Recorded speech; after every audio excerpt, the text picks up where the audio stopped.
What's up? What's up? I hope everybody is doing good. Yo, check it. We in this thing, boy. Anacalypsis. Back at it again with another part. This time we're going to do two different things. I've been noticing everybody kind of talking about the Jews right now, the Hebrews. So I wanted to dive into some things as far as what was spoken by Godfrey Higgins. You know, Godfrey Higgins got a good take on things. Some good overstanding. So first off, what we're going to do is we're going to jump into the first volume in relation to his work. In this volume 1, 386, we're going to backdoor it with a volume 2 and do a good comparison of what he understood in the first volume in comparison to the second. So this one's going to be, what's this, book 8, chapter 1. It's going to be the Jewish Pentateuch publication, Force Jews, a Hindu or Persian tribe, name of Phoenicia and Syria, reason of Abraham's migration, Abaris, meaning of, Yadus, a tribe of Jews, Yadus, God called by Gentile names, but always male, difficulty in the metempsychosis. Dr. Hyde shows Abraham to have been a Brahmin. 1. It is scarcely necessary to remind any person who has read the preceding part of this work of the very extraordinary manner in which the Jews appear to have been, as it were, insulated amidst the surrounding nations. If we may believe the literal sense of the Bible, for a short time the Persians accepted, they were always a secret enmity or open war with their neighbors, the Gentiles or the idolaters, as, by way of reproach, they are generally called. By the Greeks they were scarcely noticed. Known they certainly were, but probably their doctrines were first made public by the translation of their Pentateuch in the time of Ptolemy Philadelphus, and its consequent publication, which was so abhorrent to the feelings of the Jews that a solemn fast to atone for the sin was established on the anniversary of the day that the translation was finished. This fast continues to be observed annually throughout the world where there are any of the Jewish nation, notwithstanding what is said of Jesus' reading in the synagogue, which admits of explanation. So as not to be adverse to my opinion, I believe that anciently the Pentateuch was kept strictly by the Jews, and would probably have been lost like similar works of different temples, Diana, Eleusis, Delphi, etc., had it not been for the translation forced by Ptolemy. In Athens, they had a prophetic and mysterious book, which they called the Testament, to which they believed the safety of the Republic was attached. They preserved it with so much care that among all their writers, no one ever dared to make any mention of it. And the little we know of this subject has been collected from the famous oration of Dinarchus against Demosthenes, whom he accuses of having failed in the respect due to this infable book, so connected with the welfare and safety of the state. Menetheo notices a sacred book in the grand Egyptian library of Ozymandias, said to be written by Pharaoh Sophis. This is Pharaoh the Wise. This was probably a similar book to that of the Athenians. No doubt every division of the universal religion had its secret and sacred writings as well as the Jews, only they were never made public, and thus were lost. To the peculiar circumstance which caused Alexandria to be almost filled with Jews and Samaritans, and to the necessity which Ptolemy found of causing their books to be translated in order that he might know how to decide between them and their squabbles, and to wish, perhaps, to govern them by their own laws, we are probably indebted for our knowledge of the books of the Old Testament. After they were once translated into Greek, there could no longer be any object in concealing the origins. Of the reality of the translation there can be no doubt, but whether it was made from a copy of the Samaritans or from that of the Jews cannot be certainly known. Against the Samaritans, Josephus is not evidence, but as the Jews allow the Samaritan to be the sacred character, from that it was probably taken, in consequence of the unintentional corruption of the LXX by Origen. Nothing can be deduced by comparison of the versions. Calmet says the Samaritans allege that, quote, their translation was preferred before that of the Jews, laid up in the library of Alexandria, unquote. This seems not improbable. The Samaritan is said to be the sacred language of the Jews by Josephus, who, in this case, must be allowed to be an unquestionable authority because it is evidence against himself and his sect. He says that the petalon, or gold plate on the forehead of the high priest, had on it the name of God in sacred characters. This plate was in existence in the capital of Rome in the time of Origen, who relates that the letters were Samaritan. Josephus was here the most unwilling of witnesses. Consequently, his evidence is good, and Origen's is the same. 2. Christians and Jews will find no difficulty in accounting for the insulated state or the singularity of the Jews, to which allusion was made in the last section. They will say the Israelites were singular because they were the elect of God, or God's chosen people. But philosophers will not be so easily satisfied, and perhaps they may reply that this is an assumption made by the priests of almost every nation in its turn. A wish may also exist on their parts to discover the cause of the singularity combined with the general family likeness, which, notwithstanding their peculiarity, may be perceived in their ceremonies and doctrines to those of the other nations. This wished for cause, I shall now proceed to show, may be found in the probable fact that they were a tribe of Hindu or Persian nomads or shepherds. For a wandering tribe they certainly were one of the sects of the Hindu religion after it divided into two, i.e. those of the Linga and Aoni, or Buddha and Krishna, or perhaps of the sect of the Linga after the separation, but before the reunion of the two. Now, I think this theory will account for most of the difficulties with which we meet, and that there will not be a disagreement from the Hindu religion in its probable original purity, greater than may be expected to have arisen from the lapse of time, the change of place, revolutions, and other circumstances. I incline to the opinion that it was of the religion of the followers of the Linga after the separation. Thus, they were the followers of the god Aipati or Aao, in opposition to the goddess Parvati or Venus, Astarte or Astaroth, etc. Think of Azeroth, America. They were the followers of the male Ao in opposition to the female Ao of Syria, for the Ao, as we have seen, was both sexes, 1 and 0s. The code. The Ao of Syria was probably nothing more than the Ayut of the Jews, with the peculiar Syriac dialect, which changed the E into the O. We are told that Tara, so the E into the O, so it would be Yao, or Yao, okay? But remember that, Yao.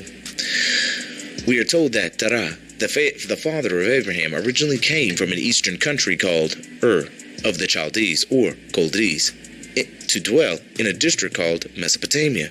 Sometime after he had dwelt there, Abraham, or Abram, or Brahma, and his wife Sarah, or Sarah Iswati, left their father's family and came into Canaan.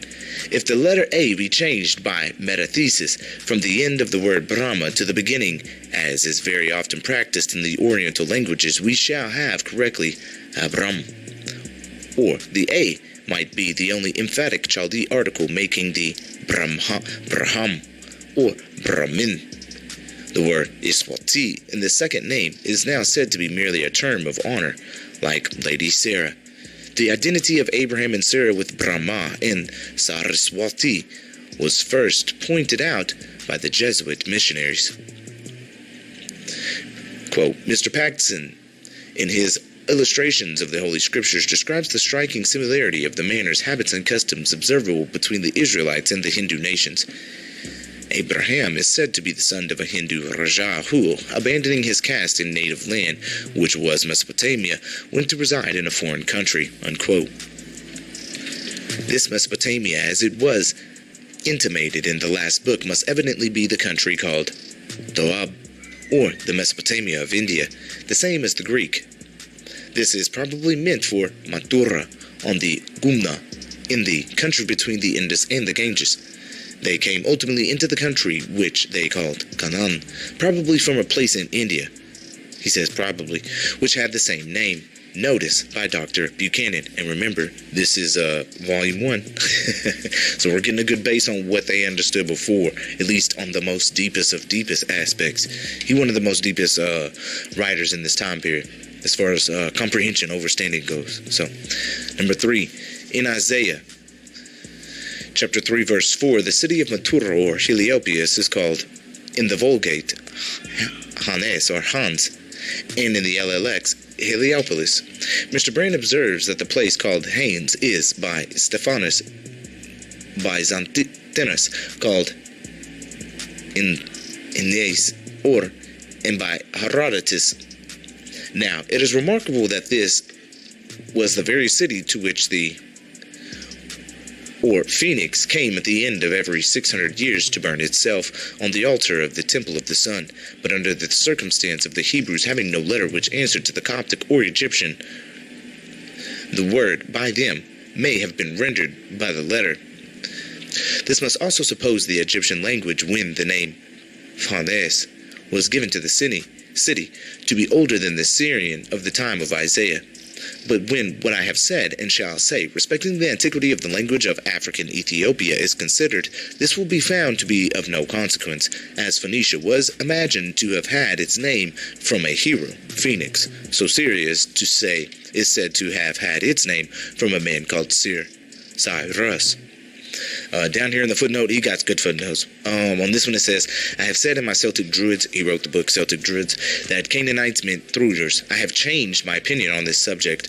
They were traders, no doubt, but they were called from the Hebrew natura, omnium, gentrix, directrix, I don't know, hence the Khan or Diana of the Etruscans, and the Giun or round cakes in honor of the colorum.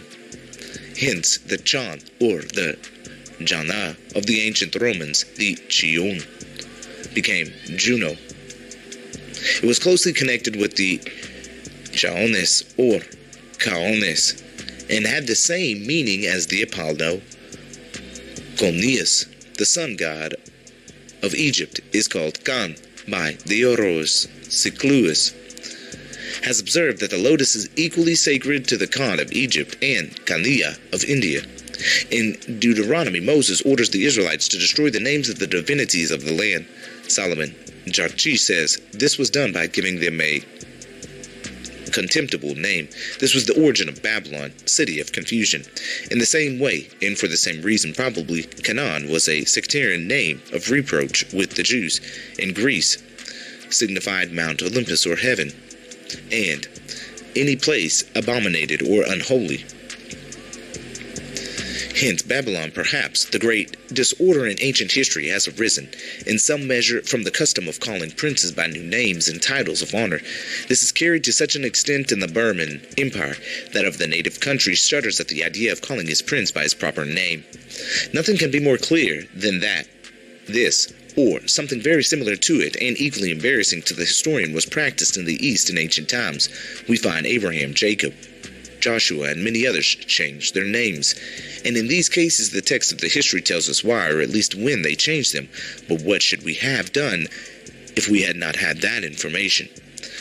So we'll continue on in the normal part of the book.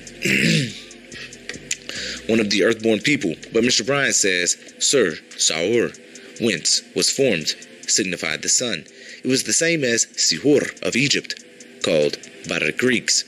The city of Ur in Chaldea was sometimes called Sur, and Syncellus says Abraham was born in the city Sur.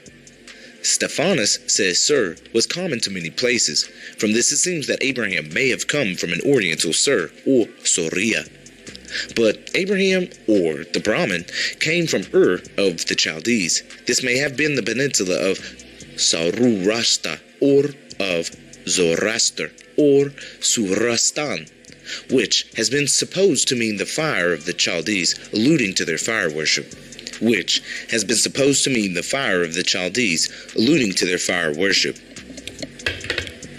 Fire worship, however, was not objected to by Moses, but was continued by him as much as by other nations, for it was adopted by no nations in their temples except merely as an emblem of a superior being. We have seen just now that Abraham was said by some authors to have come from a place called Sur as well as Ur, and Sur meant beef or bull.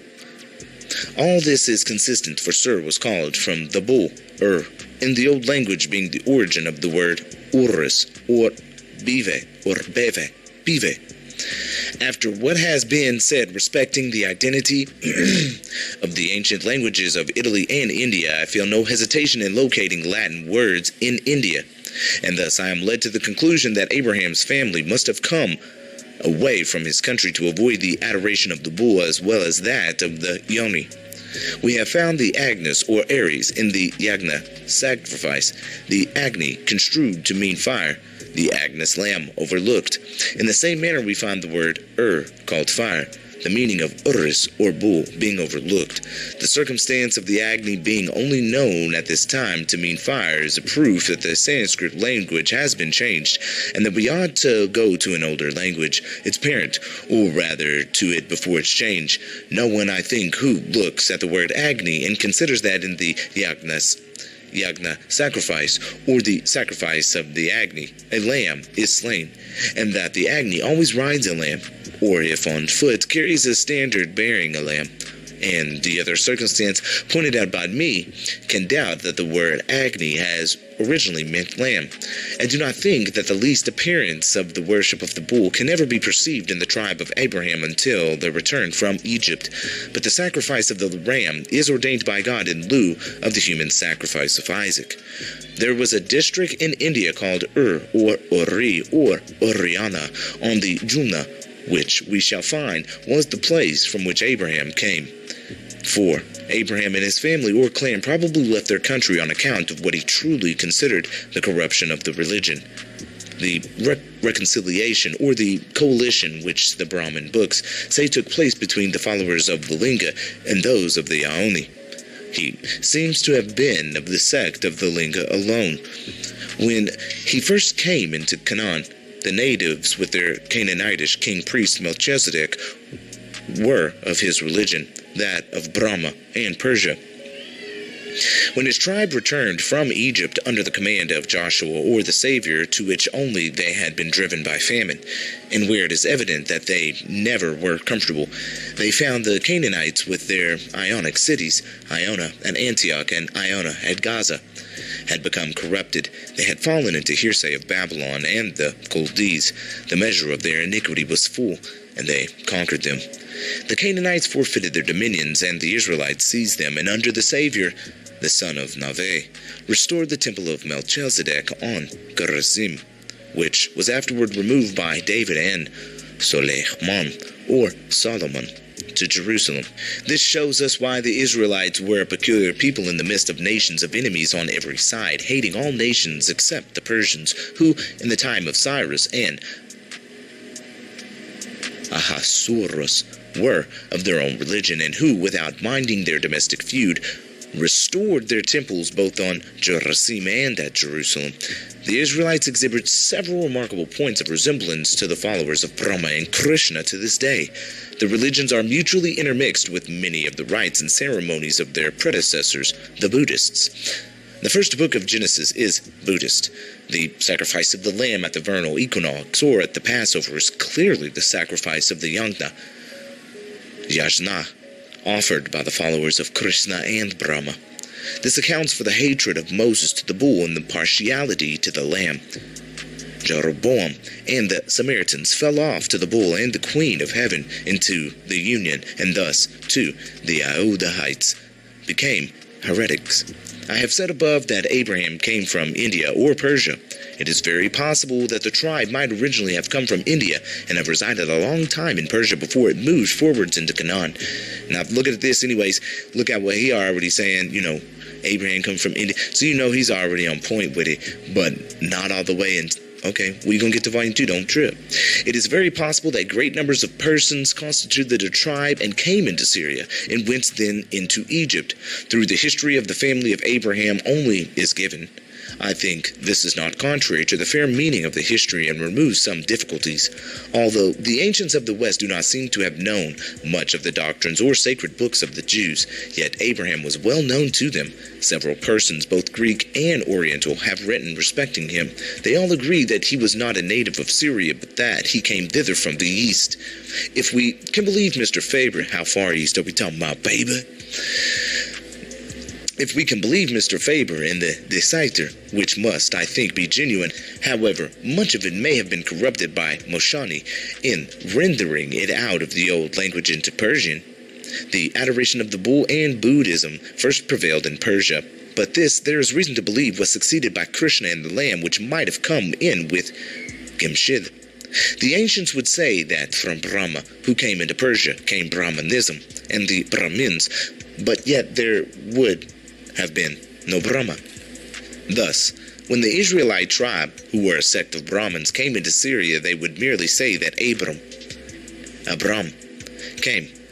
The whole history of Abram or Abraham, that is, Abram, has a most mythological appearance. The reason given for changing his name in Genesis is very unsatisfactory, and I am induced to think that it looks very like the reason of a person writing and not understanding the meaning of the name, or, which is still more likely, not choosing to give the meaning of it, under the change of which some mystery was probably concealed.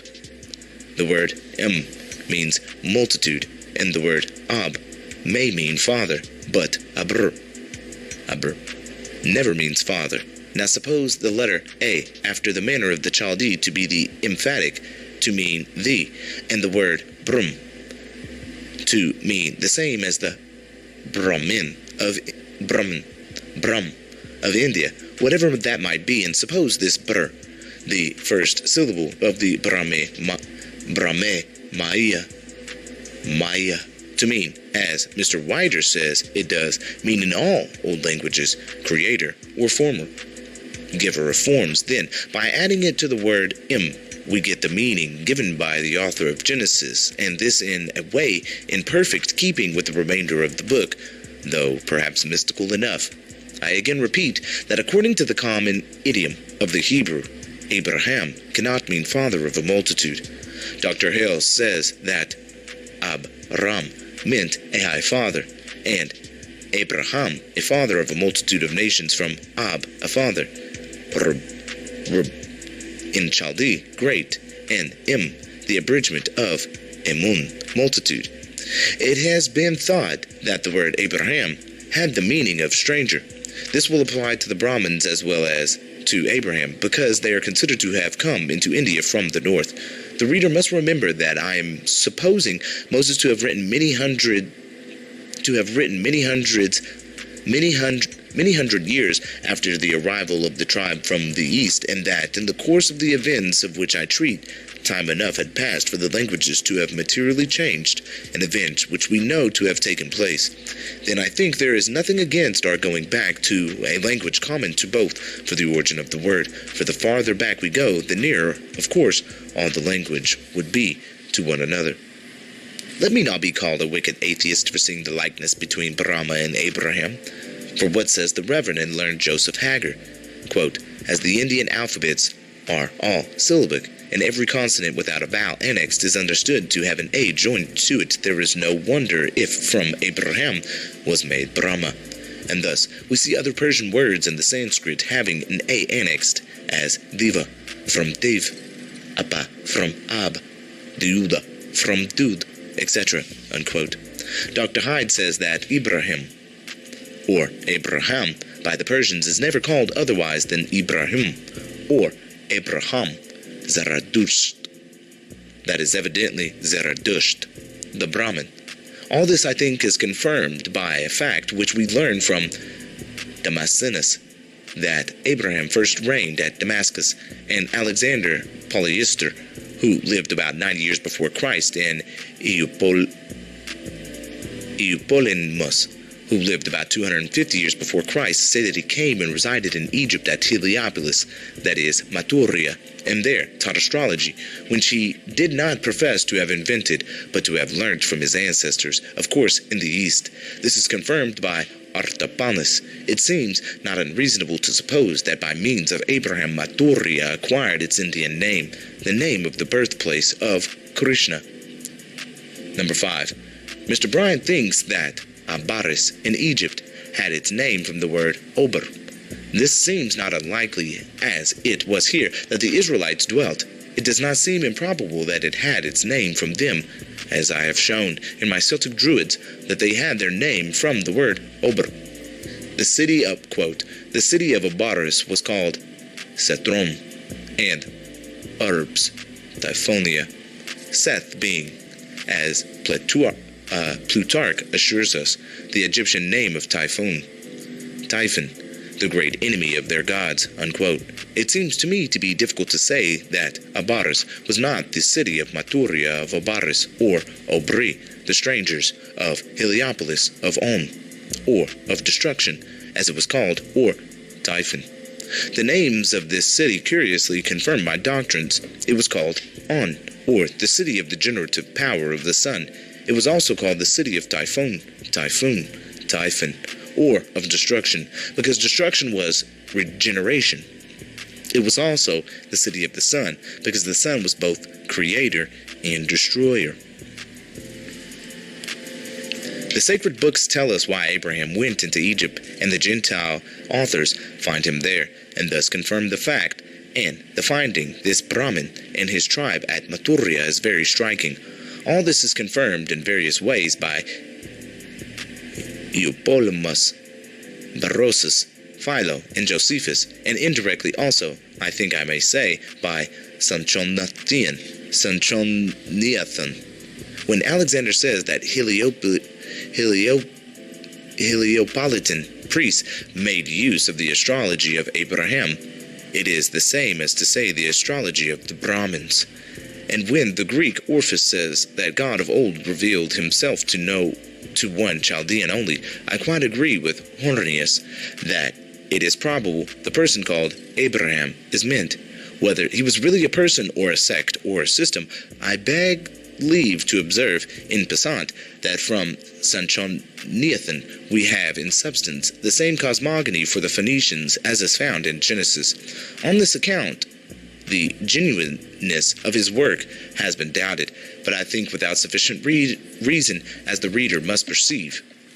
Josephus and Plutarch think that the Phoenician shepherds said to be driven out of Egypt were the Israelites, but what Bishop Cumberland has written upon Sanchoniathon's account has nearly satisfied me that these people must have been expelled more than 300 years before. The circumstance of these Phoenicians being able to conquer and hold possession of Egypt shows that Phoenicia, and I suppose of course its capital Sidon, must have been a very great and powerful state before the time of Abraham. I think these shepherds must have been at Pali, or Philistines, have been the Pali, or Philistines, who came from the border of the Erythraean Sea, and at the first from the peninsula of Saurastrene, or Sarastra, which perhaps mean the country of Zoroaster. Number 6.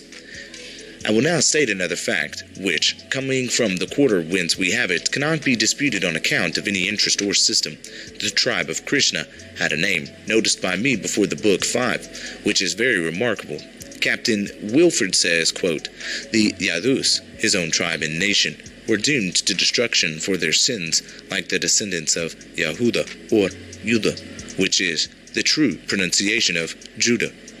They all fell, in general, by mutual wounds, a few excepted, who led through Ayambuduipa, a miserable and wretched life. There are some to be found in Gujarat, but they are represented as poor and wretched, unquote. Mr. Marie says, quote, the Yadavas were the most venerable immigrants from India. They were the blameless and pious Ethiopians, whom Homer mentions and calls the remotest of mankind. Part of them, say the old Hindu writers, remained in this country, and hence we read of 2 Ethiopian nations, the Western and the Oriental. Some of them lived far to the east, and they are the Yadavas, who stayed in India, while others resided far to the west, unquote. The fact of part of the tribe yet remaining in existence is one of the pieces of circumstantial evidence which I consider invaluable. I cannot be the produce of forgery, and couples very well with the 2 Sions, 2 Marus, etc., etc. It is on circumstances of this kind that I ground my system. They surpass all written evidence, for they cannot have been forged. This immigrating tribe of Yadu, or Yuda, we shall find of the first importance, for they were no other than the Jews. Porphyry, in his book called, quoted by Eusebius, makes Saturn to be called Israel. His words are these. Then he adds that the same Saturn had by a nymph called an only son, whom for this day they called Aud, as he is so called to this day by the Phoenicians. This only son, he adds, was sacrificed by his father. Both chart says, quote, thus Aud amongst the Hebrews is Ahid, which is the epithet given to Isaac, concerning whom it is evident that Porphyry writes. Bochart is followed by Stillingfleet, who says, quote, Abraham is here called by the name of his posterity, Israel, Isaac, Jeud. Take thy son, Ahid, is the same with the Phoenician Jod, unquote. This is again confirmed by Vossius. There is, I think, no difficulty in finding here the Audai, or tribe of Judah, of the Hindus, long before the Jews of western Syria could have taken that name from one of the sons of Jacob, called Judah, a name which cannot have been first derived from him, because it is clear that they had an epithet long before he was born, his grandfather Isaac having borne it. Stillingfleet and Bocart observe that Hemobert, meaning conceiving by grace, respecting the Anobret of Sanchoniathon, Valiancy, has given a copy of his very extraordinary Irish manuscript with a translation of it, in which an Irish king's wife is said to bring forth the white lamb, whence she was called Una Bret, i.e., bringing forth the white lamb. This distressed her very much, but she again conceived and brought forth a son, when she was told by the priest that her womb was consecrated and the lamb must be sacrificed as her firstborn for her, or purification of her firstborn. I quite agree with Valiancy that this can be no monkish forgery of the 11th century. I think it decidedly proves, first, that the Irish did really come from Phoenicia, and secondly, that Sanchoniathon is not a forgery. But the proper meaning of Sion Nauda is evidently not what Valiancy gives us for the purification of the firstborn, but for the salvation of Judah of Sion. The whole story is exceedingly curious. The son she brought forth was called Eod Slane, i.e., because he was saved from the sacrifice. I think Eod Slane is the same as though it is so much corrupted as scarcely to be discoverable. See how much they have. He might be having to reach right here. Because see, in Volume 1, he's still so confused. He has no clue of what's about to pop off with Lord Kingsborough. That the history of the sacrifice is that of, but he's still on to something. That's the whole point, is that he not taken. That's why all this is wrote. This is a huge book.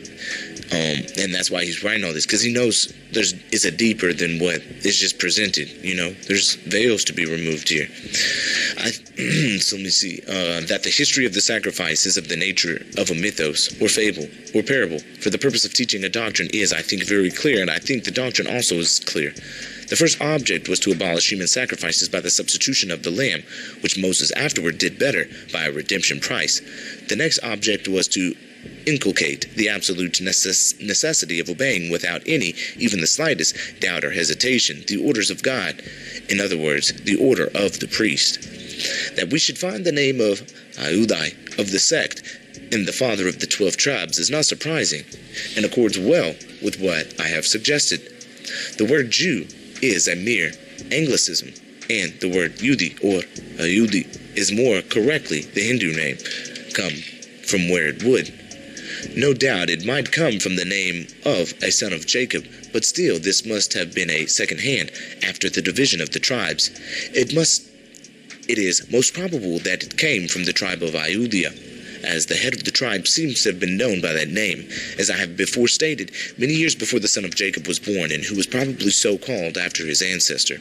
When Porphyry called Isaac by the epithet Ayud, he perhaps meant Isaac the Ayudite, or Isaac of the tribe of Ayud or Judah. The name given to Jacob, Israel, or Israel, Notwithstanding, Crudin's attempt to explain it by improperly changing one of the letters is evidently unknown. Isser is the name of the book of Jasher, which has been construed the correct book. As this word gives name to the whole tribe, it is a very important and desirable thing to ascertain its meaning. I expect it will be discoverable in the East, but perhaps it may only mean the same as Isron, an upright person. Then it might be the great upright one. Bouchard, Gale, and many other of our learned men think the Phoenicians derived their letters, learning, etc. from the Jews. This is easily explained. When the Israelitish tribe arrived in Canaan, they found the natives professing the religion in all its first principles, meaning that it was still of original origin. Nothing had come in and tainted it. Okay? So when the Israelitish tribe arrived in Canaan, they found the natives professing their religion in all of its originality. Okay? First principles. It might be of the Indian religion before the division about the Linga and Yoni took place, or when it partook of both, or before the division had traveled so far westwards. From where? Okay? However this might be, the name of Iona bore by the towns of Gaza and Antioch pretty well shows that it became, if not entirely, yet in great measure, Ionian afterward. This easily accounts for the idea of Gale and Bouchard, to which, without it, there would be opposed the striking fact that we scarcely know of the Phoenicians from the Jews except as their enemies, and this makes greatly against the Phoenicians having borrowed their learning from them. People are not often willing to learn of their enemies. Abraham is said by Oriental historians to have brought the knowledge of astronomy to the Canaanites and Egyptians. It may have been the astronomy of the Brahmins which he brought. It is not unlikely that though the Egyptians and Phoenicians may have had much knowledge before Abraham or his sector tribe arrived, he may have brought them in an increase, and this would be quite enough to authorize his successors to say and to believe that he was their first instructor. And this theory accounts for the similarity between the writings of Sanchoniathon and the book of Genesis. Now, Porphyry says, quote, the Sanchoniathon and Moses gave the like account of persons and places, and that Sanchoniathon extracted his account partly out of the annals of the cities and partly out of the book reserved in the temple, which he received from Jerombalus, priest of the god Jeua,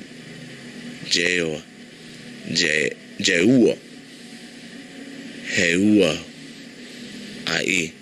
Jau, or Jehovah, or Yah,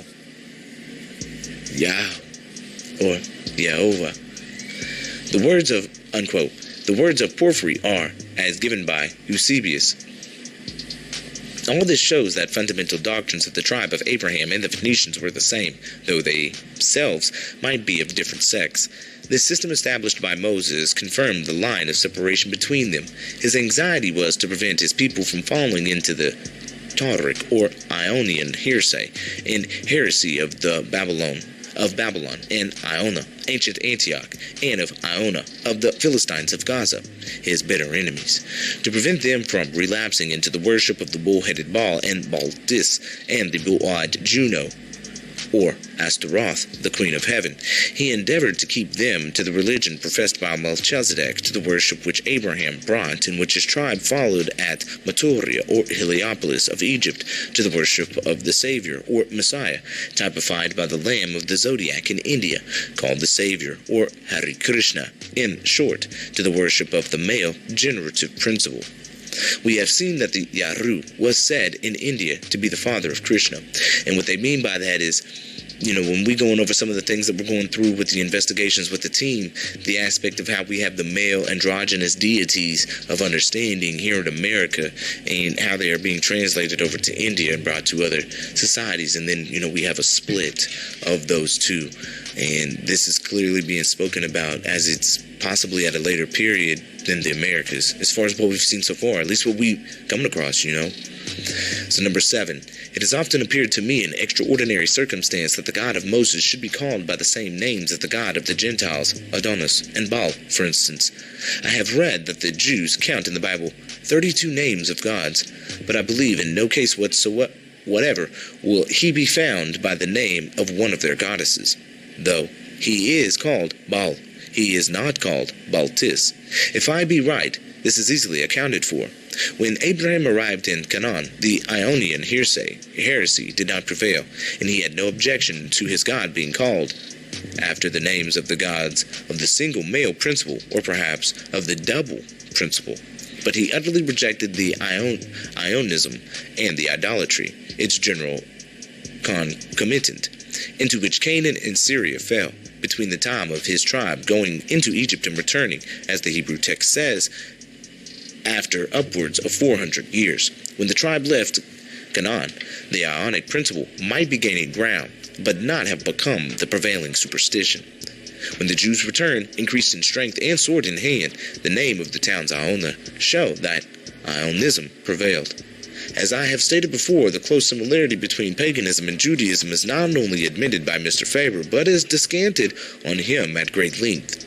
And after showing the absolute insufficiency of all theories yet promulgated to account for it, he says, quote, Judaism and paganism sprang from a common source, hence their close resemblance in many particulars is nothing more than might have been reasonably anticipated, unquote.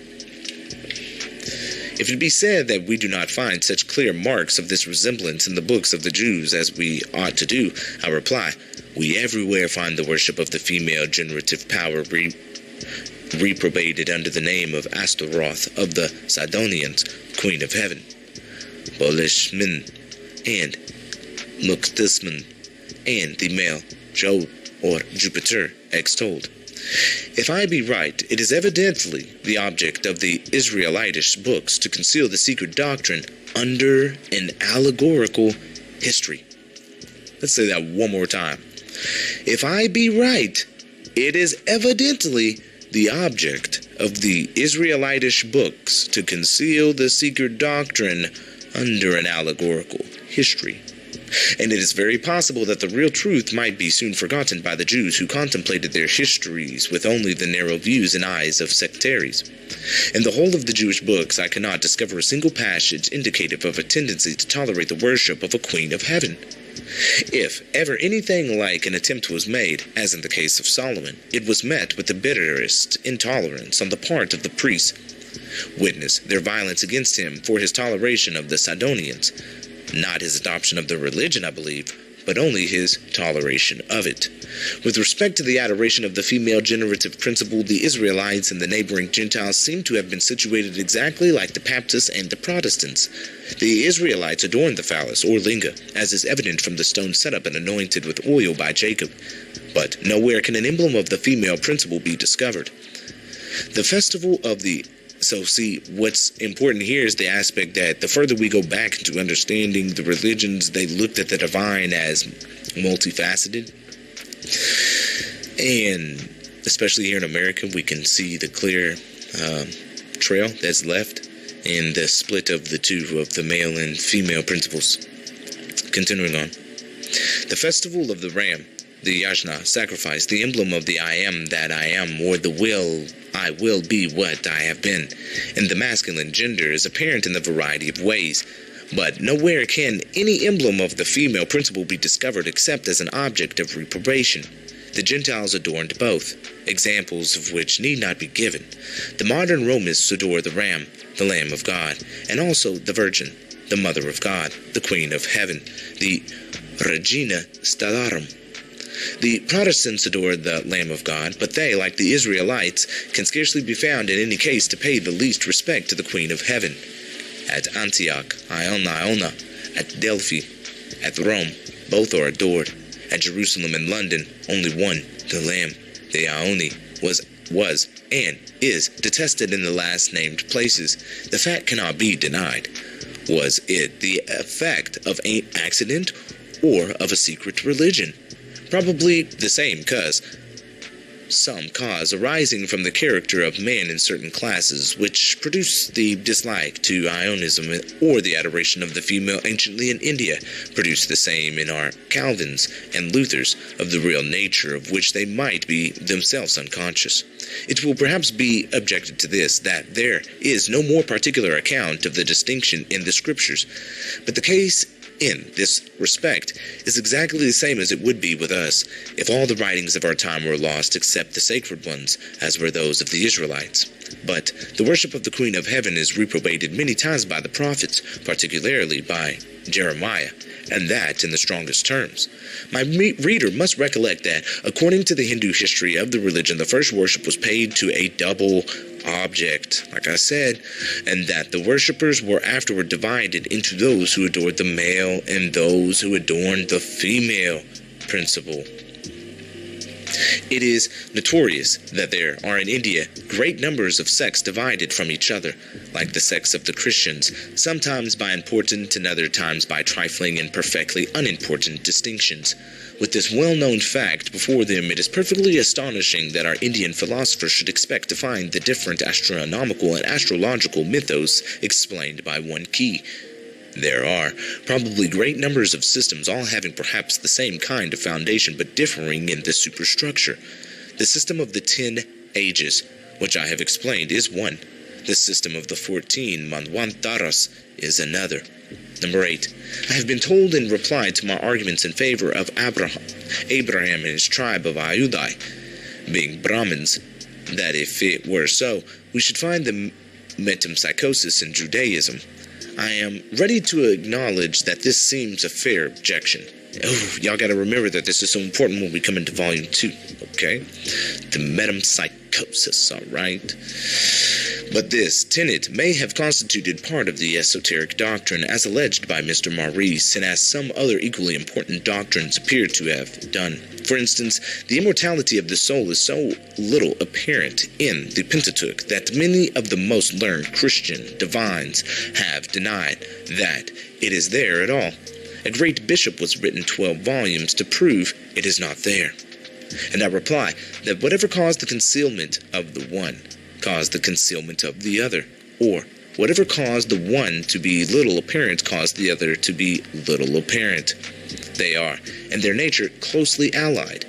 The most learned of the old Jewish rabbis and the first and most learned fathers of the church, I suppose, thought that they could see them in the Bible as they maintained both doctrines, which they would scarcely have done unless they had thought they had authority for their opinion. Learned Christian divines have found no small difficulty in the fact just named, that in the Pentateuch there is not the least appearance of the doctrine of a future life, or of a place of punishment after death. The cause of this is to be found in the circumstance that the Jews secretly held the doctrine of metempsychosis and the perpetual renewal of worlds, doctrines thought to be too sublime for the vulgar comprehension. You hear that? You hear that? Let's go over that one more time. Learned Christian divines have found no small difficulty in the fact just named, that in the Pentateuch there is not the least appearance of a doctrine of a future life, or of a place of punishment after death.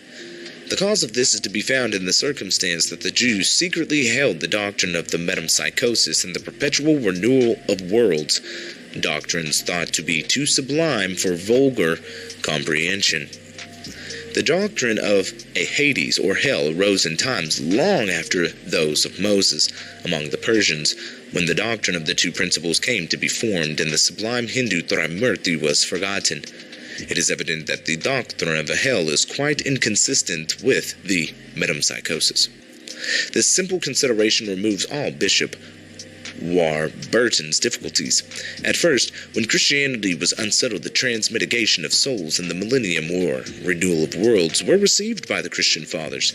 But as the more modern doctrine of two principles, good and evil, gained ground, the other declined and was forgotten. The two doctrines were totally incompatible. The failure of the prophecies of the millennium greatly aided in producing this effect, but all of this I shall treat hereafter. At first, the Gnostic and Manichaean doctrines, which possessed much sublimity, were, with a very trifling exception, universal. At that time, mankind retrograded rapidly, and as they became degraded, the degrading doctrines of the Greek and Latin sectaries prevailed, till the world was overrun with thaumaturgists and devil drivers, and all the absurdities which Protestantism has unveiled. Number 9.